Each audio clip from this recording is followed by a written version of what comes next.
কাজ নেই তো খই ভাজ, বাংলা প্রবাদের মতোই হাল বাংলাদেশের ক্রিকেটের। কাজ কাম নেই, এই ফাঁকে 2 দিন পর পর সামনে আসে নতুন ইস্যু। আর যখন কোনো ইস্যু থাকে না, তখন টেনে আনা হয় সাকিব তামিম দ্বন্দ্ব।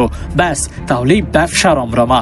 বাংলাদেশের ব্যর্থতা ঢাকার জন্য দেশের 2 সেরাকে বারবার রাখা হয়েছে আলোচনার টেবিলের মাঝখানে, যেন সাকিব তামিমের আড়ালে ঢাকা পড়ে যায় সব ব্যর্থতা।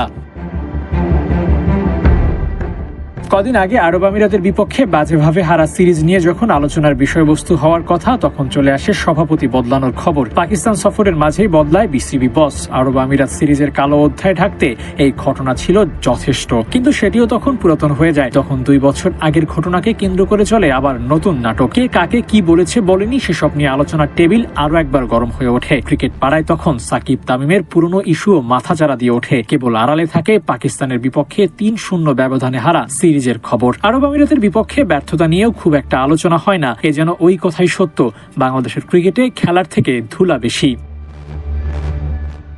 নিঃসন্দেহে বাংলাদেশ দল খারাপ সময় পার করছে। এই অবস্থা থেকে পরিত্রাণ পাওয়া যায় কিভাবে তা নিয়ে আলোচনা সভা ডাকা উচিত ছিল। দরকার পড়লে সাবেক ক্রিকেটারদের ডেকে পরামর্শ নেওয়া যেতে পারত, কিন্তু না, সাবেক ক্রিকেটারদের ডাকা তো হয়নি। উল্টো তাদের নিয়ে ঘটে যাওয়া সত্য মিথ্যা মেশানো পুরনো ঘটনার নিয়ে নতুন ইস্যু তৈরি করা হচ্ছে। ইস্যুর নিচে ইস্যু ঢেকে দেওয়া হচ্ছে। এভাবে চলতে থাকলে আর যাই হোক, দেশের ক্রিকেটের উন্নতি যে হবে না তা অনেকটা হলফ করে বলা যায়।